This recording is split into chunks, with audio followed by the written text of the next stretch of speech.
Esto es Cabildeo Digital.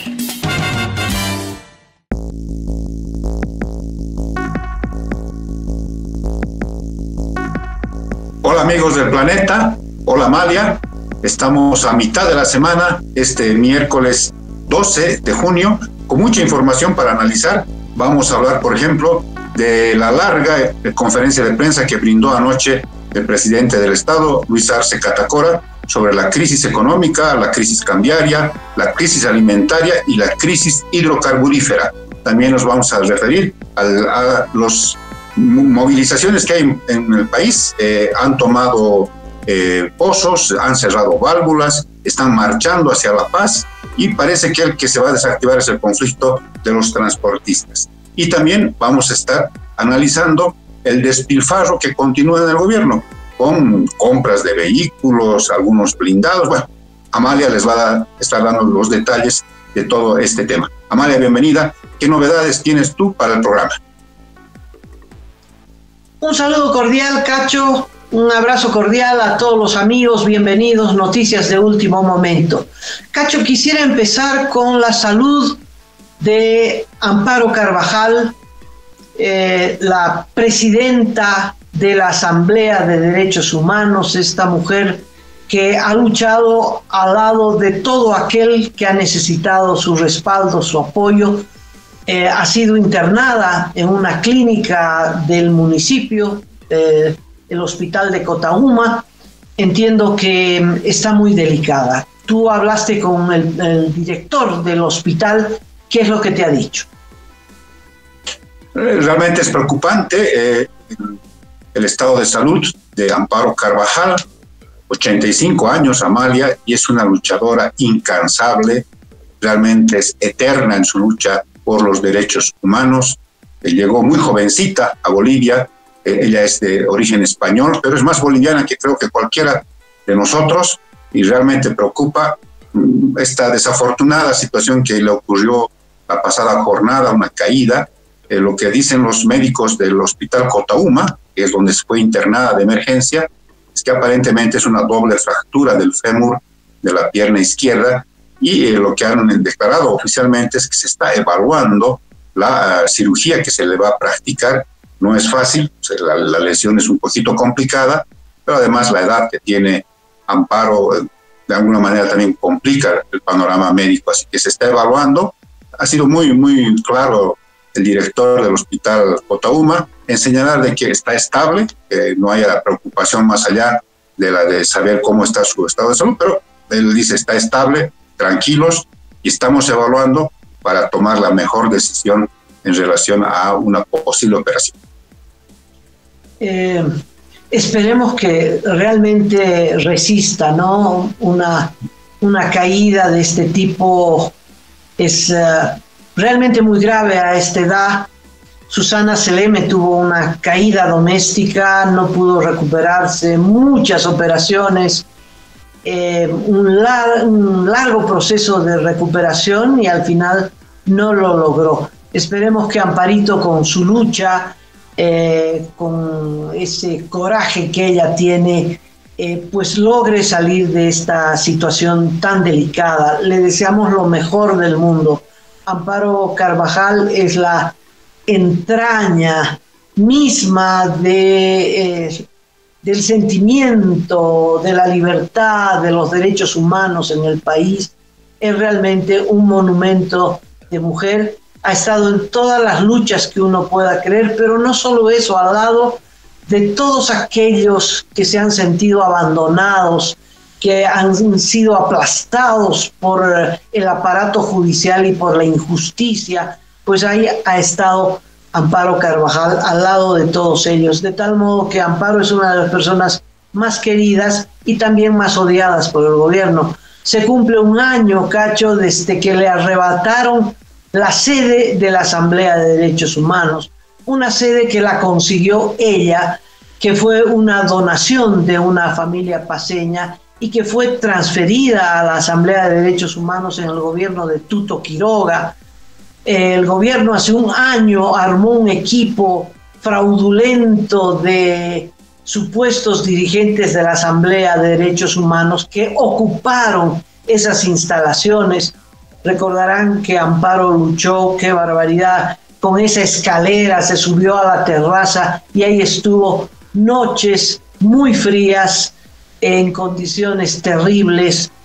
Gracias a la mediación de la Embajada de España, los ocupantes, los avasalladores, abandonaron esas instalaciones y parece que parte del acuerdo era que ella también abandonara esas instalaciones con la promesa de que le iban a devolver sus oficinas y no se la han devuelto.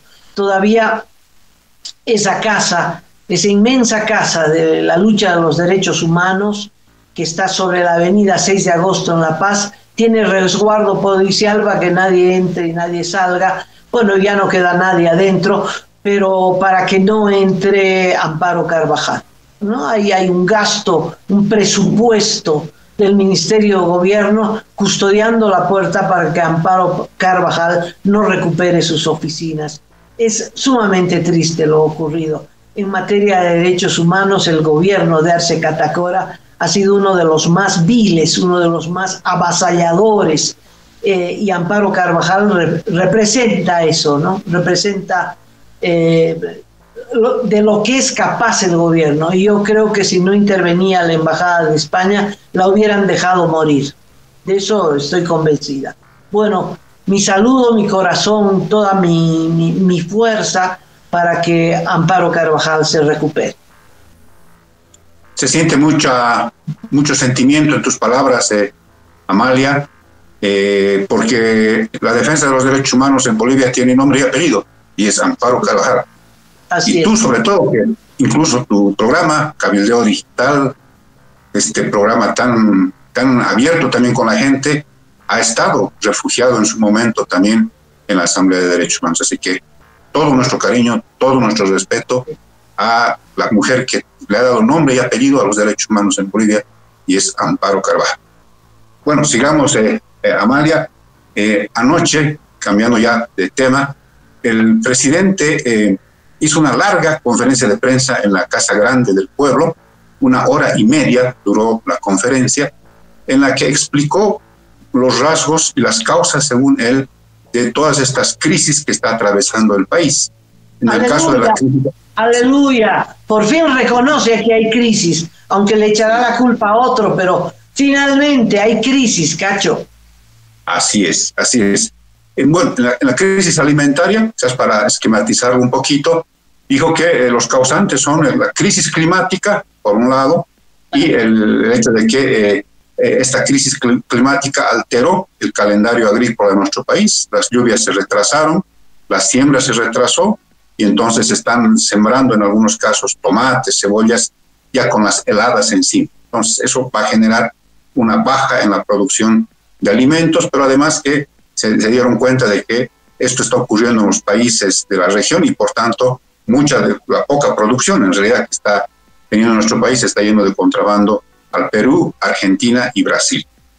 Sobre la crisis hidrocarburífera energética, dijo que esto es por no haber hecho las inversiones correctas en el 2016 para adelante, o sea que el presidente del Estado acusó al exministro de Economía, aunque luego dijo, no, ya sé que me van a responsabilizar. No, el responsable número uno de esto era el exministro de Hidrocarburos, o el ministro de esa época, y el presidente de ese momento. Pero el dato que dio, que parece ser muy interesante, es que el 86% del diésel que se consume en el país es importado, es subvencionado, y el 56% de la gasolina, lo propio. Y dijo que ese panorama no va a cambiar, ni siquiera con las plantas de biodiesel, una que ya dice el presidente, según sus palabras, que ya está funcionando en Santa Cruz, otra que se va a instalar en el Alto, y una de tecnología HBO que también va a estar en Santa Cruz. Sobre la crisis cambiaria, es lo más singular de su conferencia de prensa, dijo que todo estaba volviendo a la normalidad. Ya estábamos encaminando la normalidad con el retorno de los dólares, pero sufrimos un ataque de especulación, un ataque especulativo, lo que de alguna manera rompió nuestros planes y ahora otra vez estamos en las mismas. O sea, yo la verdad me quedé patitieso porque en qué momento las cosas estaban volviendo a la normalidad desde febrero del año pasado.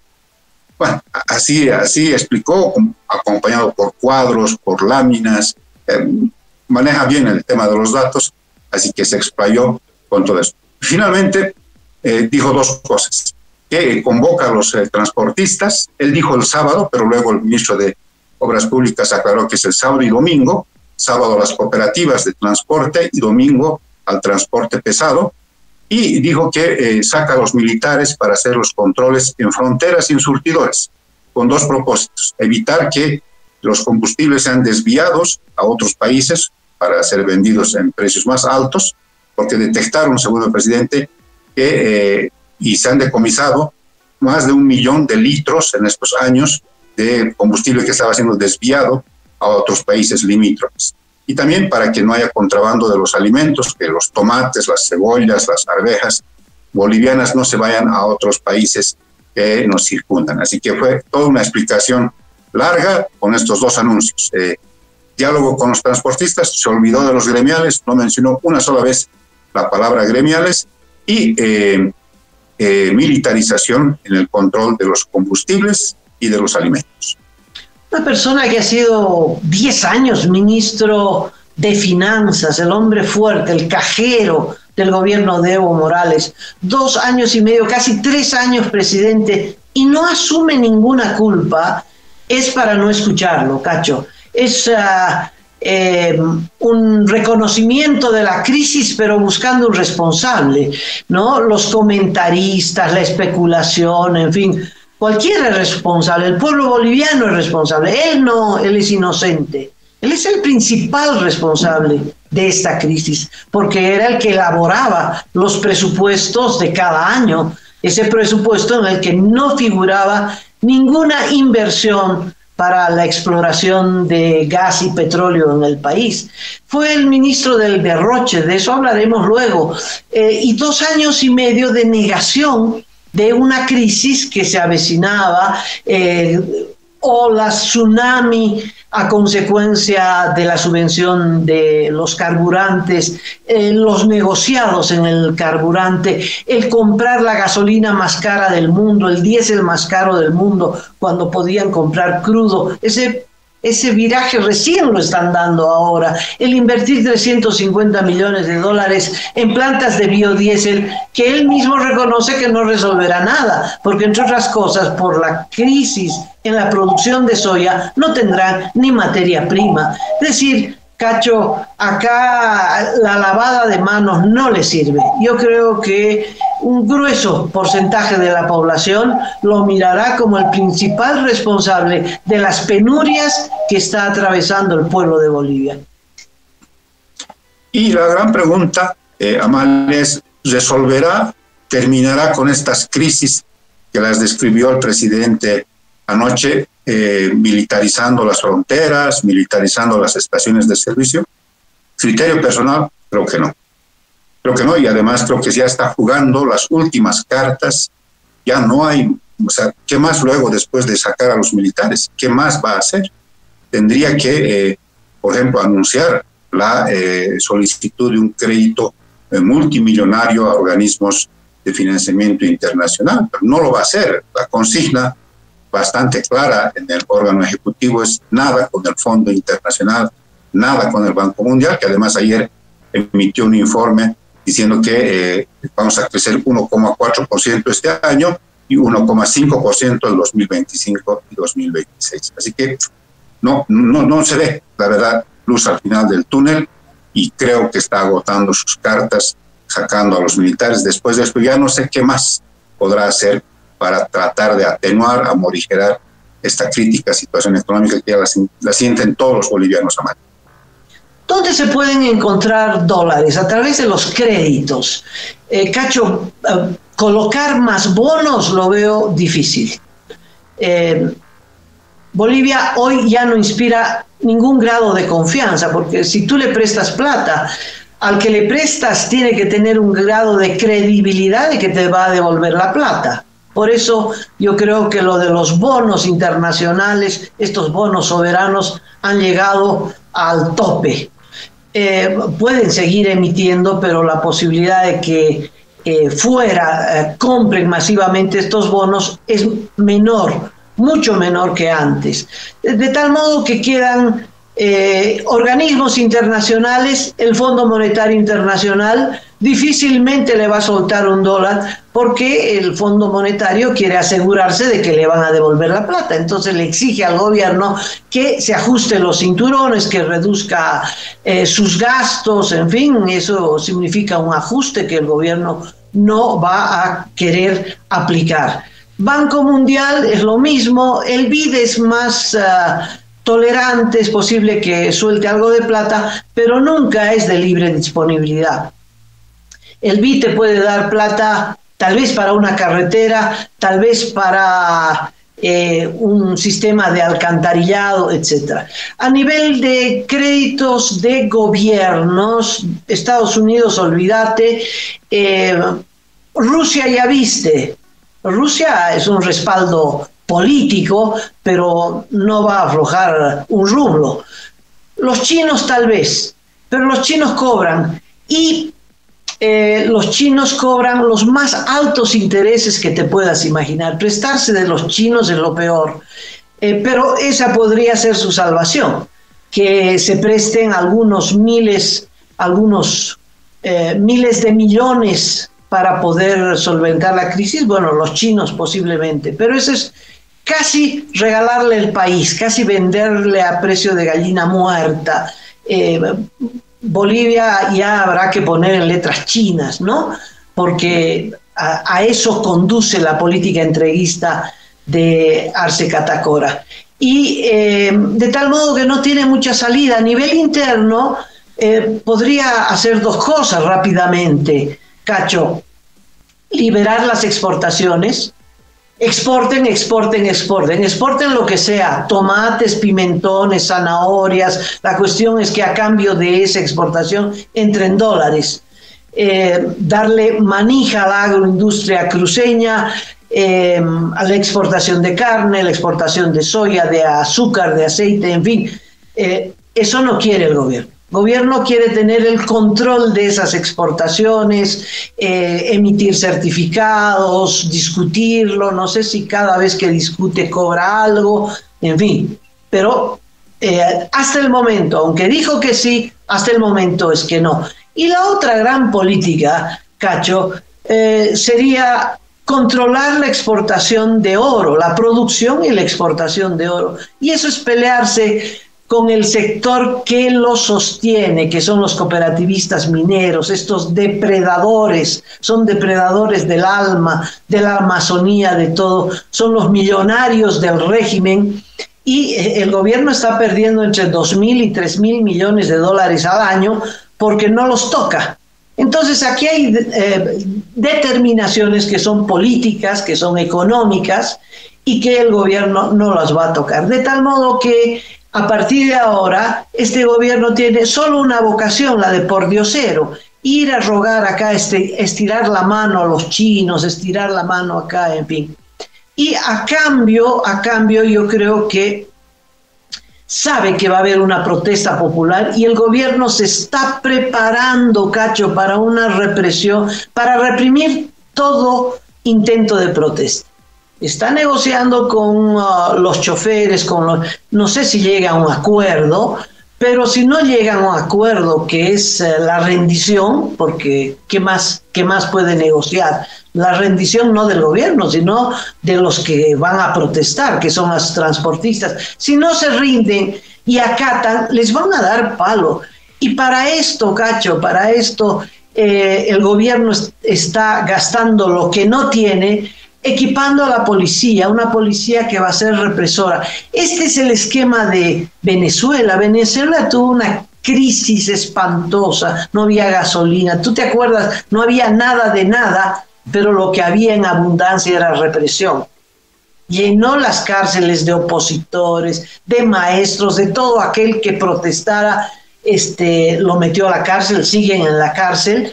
Y la gran crisis de Venezuela, que luego se paleó con un 21-060, ¿no? Porque rectificó la política, hizo una política de ajuste durísima, como la de Cuba también, muy dura.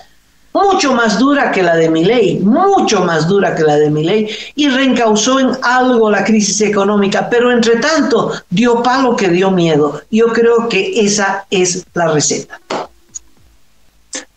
Hablando de Venezuela, Amalia, hay una durísima rebelión en las cárceles desde la jornada pasada, prácticamente es una crisis carcelaria, seguramente entre quienes están protestando en los centros penitenciarios venezolanos son esta gente opositora que injustamente ha sido detenida, pero imagínate, a prácticamente un mes y unos días de las elecciones en Venezuela, las cosas se le están poniendo color hormiga a Nicolás Maduro. Pero tú hablaste, Amalia, al comenzar el programa, de Luis Arce como también representante del despilfarro en el gobierno, en el régimen de Evo Morales. ¿A qué te referías con este tema, Amalia? Cacho, el gobierno acaba de comprar por $4,5 millones de dólares. Espera, es un montón, $4,5 millones de dólares, casi 32 millones de bolivianos, 12 vehículos blindados. Al parecer para la policía, no tengo claro cuál es el destino de estos 12 vehículos. O sea, en medio de la crisis, en medio de que no hay un peso para los hospitales, ¿para qué te voy a describir la magnitud de la crisis? Se gastan $4,5 millones en 12 vehículos. Cada vehículo termina costando $375,000. O sea, Dios, ¿qué es esto? $375,000 para un vehículo blindado. ¿Blindado por qué? ¿Para qué? La única explicación que yo tengo para un despilfarro de esta magnitud es la comisión. El ministerio que va a comprar, que me parece es el Ministerio de Gobierno, va a sacar una muy buena comisión. ¿Cómo puede costar un vehículo $375,000? Y si costara, Cacho, ¿por qué Bolivia, en la crisis que está, va a comprar carros tan caros? ¿Cuál es la urgencia? ¿Cuál es la necesidad? Esto es despilfarro, esto es un bochorno. Y el despilfarro no solo es comprar, sino regalar. Tú sabes que la Federación de Mineros ha cumplido 80 años. Bueno, antes era una federación de lucha, de representantes de la columna vertebral de la clase obrera boliviana. Bueno, ahora es la cúpula de los bien pagados, ¿no ves? 40,000 bolivianos sacan esta camada de sinvergüenzas a nombre de la gloriosa Federación de Mineros. Han hecho un acto, trancaron todo el tráfico en el centro de la ciudad, era un caos. Ahí también ha discurseado Arce Catacora, y que dijo que no puede venir con las manos vacías, y les regaló 2 vagonetas, 2 Flaman 4x4. Cacho, con tu plata, con mi plata, con la plata de la gente, ¿no? No puede estar regalando vagonetas y comprando carros blindados a esos precios con plata que no es de ellos. Bueno, anteriormente, con el aniversario de la Central Obrera Boliviana, también les regaló otra vagoneta. La COB, que es el freno de la lucha de la clase obrera en Bolivia, porque estos son sobornos, ¿no? Estos son sobornos que podrían pagarlo del bolsillo de ellos, pero no, lo sacan del bolsillo nuestro, de los impuestos que no alcanzan, ni siquiera esa recaudación millonaria de impuestos no alcanzan para el gasto millonario de la planilla de empleados públicos en el país. Y a propósito de esto, Cachito, si me permites, si quieres comentar esto, tengo algunos otros datos del despilfarro en el país, que los tengo anotados, pero antes quisiera que si tú quieres algún comentario, o sigo. Dos apuntes muy breves. Primero, por el tema del garrote represor que está listando el gobierno. Mira cómo es la contradicción. Hemos visto hace unas semanas, unos meses, cómo les llegó a la policía estos equipos, incluso encapsulan el rostro del policía, es como tener una especie de cápsula negra en la cabeza, no se lo reconoce al policía, todo vestido, o sea, son una especie de robocops que vamos a tener en las calles. El diputado Héctor Arce mencionó que hay una millonada de bolivianos y dólares que se están gastando en este equipamiento represivo, que hasta el momento no es explicado por el órgano ejecutivo. Y la contradicción es lo que ocurrió en Chonchocoro.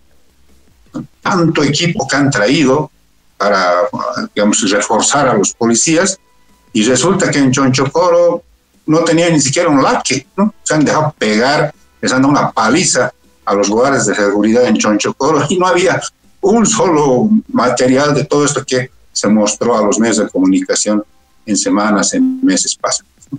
Y lo otro, Amalia, es relación a los vehículos blindados, que tienen que dar explicaciones del gobierno. No puede quedar esto así. Como tú has dicho, es realmente escandaloso, es un bochorno. Imagínate, 4,5 millones en 12 vehículos blindados. O es para la policía, también para vehículos que puedan actuar en acciones represivas, o es para los mandatarios. Tal vez están temiendo alguna otra cosa y les quieren reforzar su seguridad con vehículos blindados. ¿Cuál será, digamos, la verdad de este asunto? Tienen que explicar. No puede ser que se gasten semejante cantidad de dinero y no digan a dónde está yendo en relación a los vehículos blindados. Bueno, el tema de despilfarro, uno de los grandes rubros del despilfarro, porque uno dice, ¿dónde está la reserva monetaria? Teníamos 16,000 millones de dólares en el 2014. ¿Qué han hecho con esa plata? Además se han tirado la mitad de la reserva en oro. ¿Qué han hecho con toda esa plata? Bueno, uno de los destinos fue la industrialización, entre comillas, de montar plantas que nunca funcionaron y cuyo única razón, además de arruinar a la empresa privada, es conseguir una buena coima. Y esto ya no es una hipótesis. Cacho, acaban de anunciar un proceso al ex ministro de Minería por una denuncia que ambos venimos haciendo sobre la planta de zinc, ¿no? Te acordarás que hemos señalado que este ex ministro de Minería licitó una planta de refinación de zinc por 350 millones de dólares y la adjudicó a una empresa china que no tiene el uso legal de la tecnología que premeditadamente fue determinada por el ministro de Minería, una tecnología contaminadora que va a usar muchísima agua que no hay en Oruro, obsoleta, en fin. Es que es una locura esa licitación, lo hemos venido denunciando. No tiene la patente, otra empresa china dijo, no tiene la patente, ese proyecto no va a poder funcionar. Bueno, ahora lo van a procesar al ministro de Minería. ¿Por qué el ministro de Minería licita en 350 millones de dólares a una planta que es la cosa más obsoleta y le da a una empresa china que no tiene la patente? Pues porque hay coima de por medio, Cacho. Esa planta no va a funcionar como no funciona a medias la de cemento. Otra planta de cemento en Potosí no funciona. Bueno, la larga lista de plantas que no funcionan o que dan pérdida, que son una lágrima. Ahí se tiraron más de la mitad de la reserva monetaria del país, sin duda. Y hay otros gastitos menores a los que me quiero referir. Evo Morales se compró un avión presidencial, no sé si te acuerdas, un Falcon, un francés. Lo compró, me parece, de un equipo de fútbol británico. No era nuevo, no era flamante, pero casi. Pagó 40 millones de dólares. El monto exacto es 38.700.000 dólares. El avión presidencial más caro de la región. Cacho, el avión presidencial nuevo también de la Argentina cuesta 20. Además sin factura.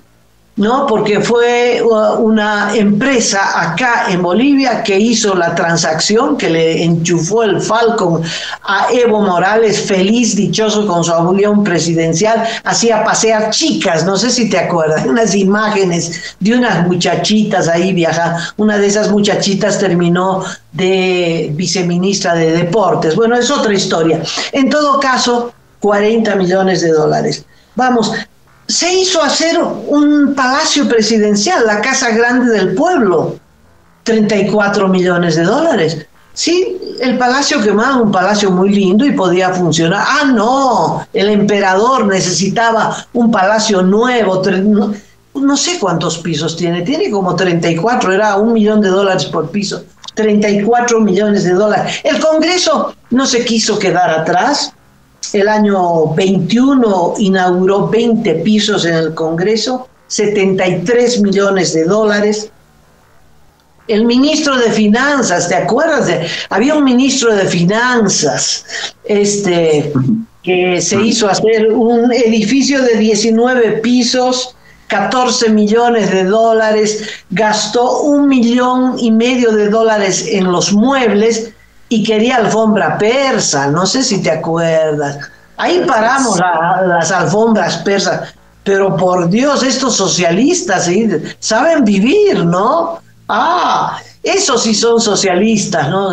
No pierden un... Bueno, y Hacimientos, que es la empresa que ha derrochado, ha gastado plata, pero como si fueran árabes, ¿no?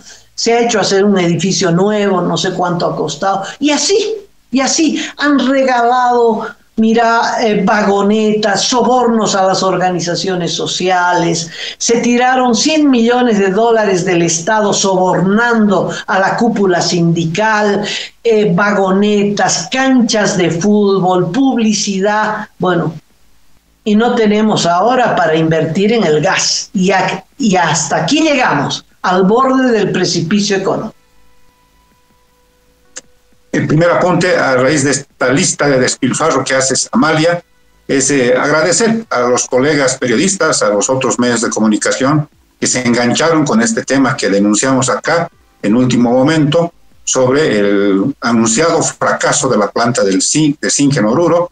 Estamos hablando del ex ministro Marcelino Quispe, que sería procesado por este presunto acto de corrupción, que ya sería el quinto ministro, si es que las investigaciones siguen su curso, en haber estado comprometido con actos irregulares. 2 exministros de Educación, 2 exministros de Tierras, un ministro de Agua, y ahora viene el exministro de Minería. Entonces, eso también muestra este otro rostro del actual gobierno, que es la corrupción en niveles de ministerios, de viceministerios, etcétera.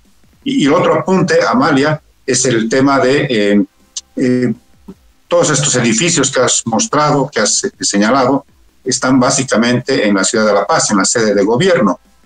Hay unos edificios, caramba, que realmente uno queda impactado. Por ejemplo, en la ciudad de Santa Cruz, YPFB tiene una especie de mole en el tercer, cuarto anillo, y realmente es creíble cómo una empresa pudo tener semejante infraestructura, los viajes que se gastan, los gastos de representación, la elevación de los salarios, Amalia, como no han tenido, realmente no se han ruborizado para aumentarse los sueldazos que ya ganan con el aumento salarial que se ha dispuesto para este año.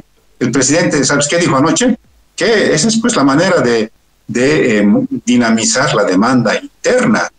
¿Cómo vamos a mover la economía de nuestro país si no es dinamizando la demanda interna, cosa que no hacían los neoliberales? Entonces, esta es la explicación para este tipo también de despilfarros que siguen cometiendo en el país.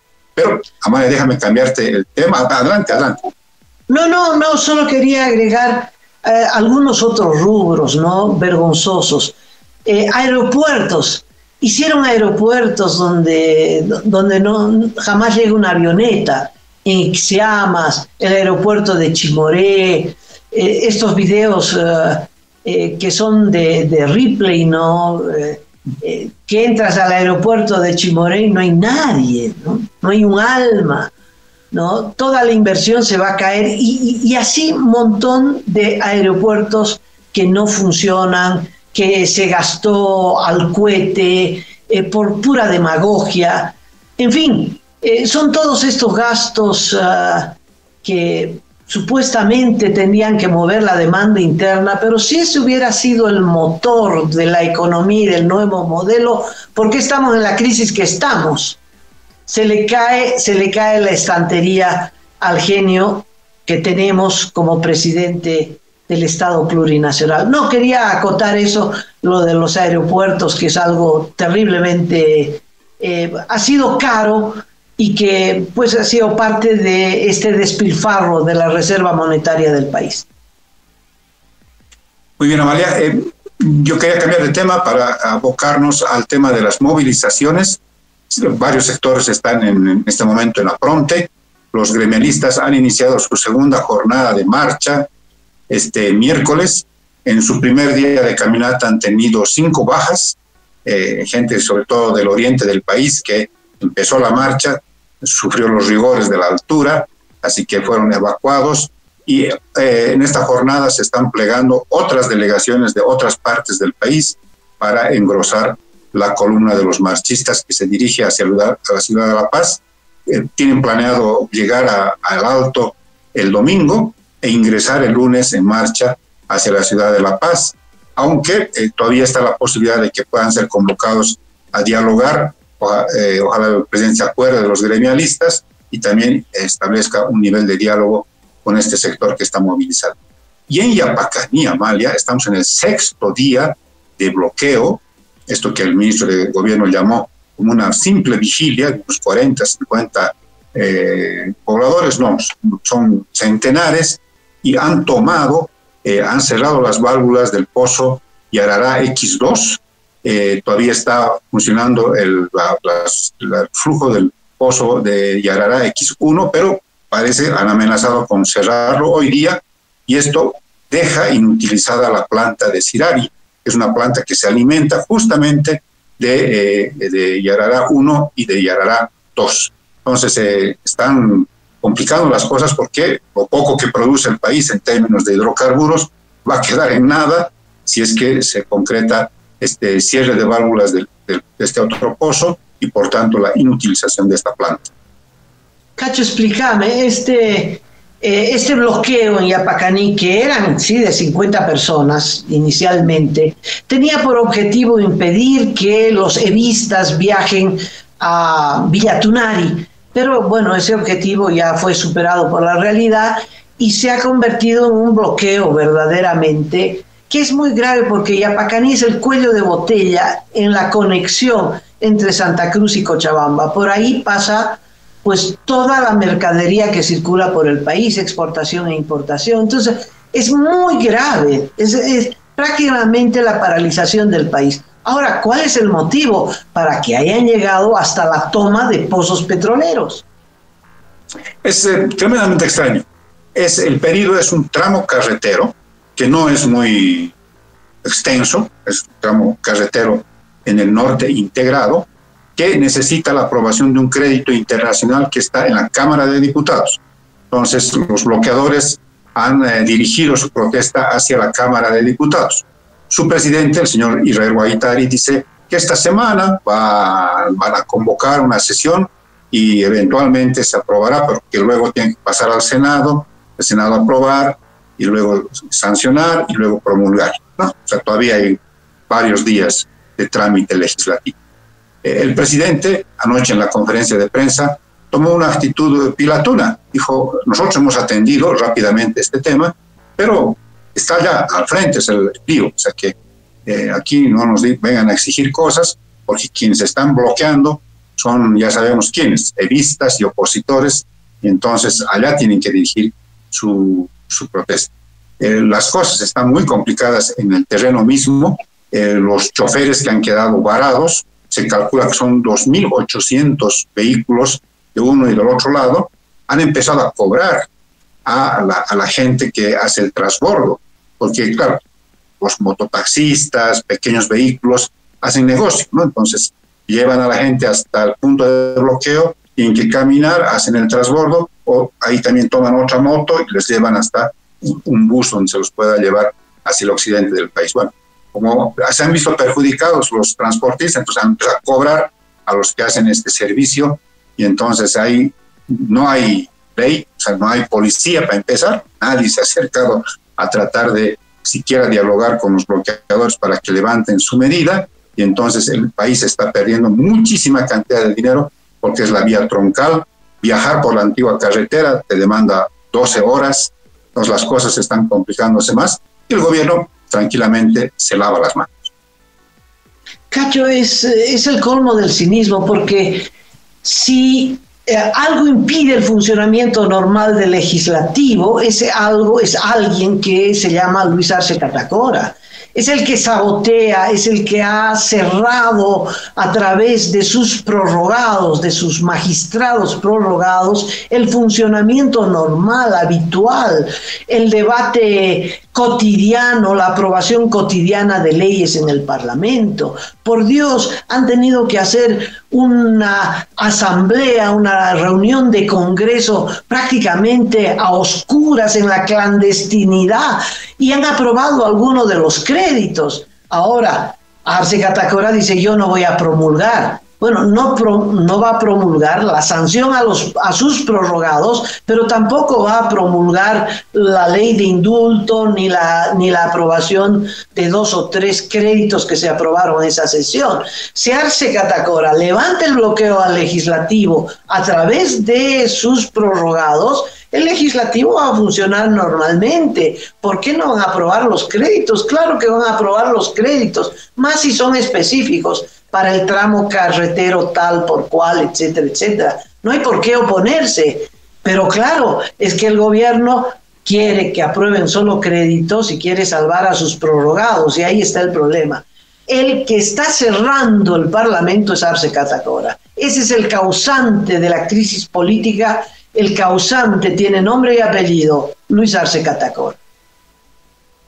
Así es, y David Choquehuanca, para completar este panorama político, Amalia, ha señalado que hay una troika golpista articulada nada más y nada menos que por el joven presidente del Senado, Andrónico Rodríguez. La troika, según Choquehuanca, está compuesta por Evo Morales, por Carlos Mesa de Comunidad Ciudadana y Luis Fernando Camacho, el gobernador encarcelado en Chocoro, y dice que le han dado prerrogativas especiales de articulación para moverse a Andrónico Rodríguez, a quien también lo puso en la bolsa de los golpistas. Así que así están las cosas, buscando siempre culpables, nunca asumiendo responsabilidades, y con esto llegamos al fin del programa. Si tú tienes algún apunte adicional, adelante, Mar. No, solo despedirme con el agradecimiento a todos los amigos que siguen el programa. Muchas gracias, Cacho, y será hasta mañana. Yo tengo una invitación para el final, y es que en las próximas horas, la próxima jornada de jueves, se emite la entrevista que hicimos con Amalia Pando y con Zulema Lanes, la presidenta de la Asociación Nacional de Periodistas, a Carlos Ver, precandidato también para las elecciones 2025. Interesante, porque dice muchas cosas, tiene su manera de entender cómo se debe forjar la unidad de la oposición. Dice: o en 30 días o 50 días máximo, para darles un pequeño adelanto. Así es, y para aquellos que son integrantes del canal de YouTube, el canal Cabildeo Digital, pues ya en las próximas horas, en exclusiva, pues como socios que son, pueden verlo de manera anticipada. Para el público en general, a partir de mañana a las 14 horas. Una muy buena entrevista con Carlos Ver, una nueva propuesta de cómo hacer la unidad. Véanlo y mañana lo comentamos, Cacho. Será hasta entonces. Un abrazo, María.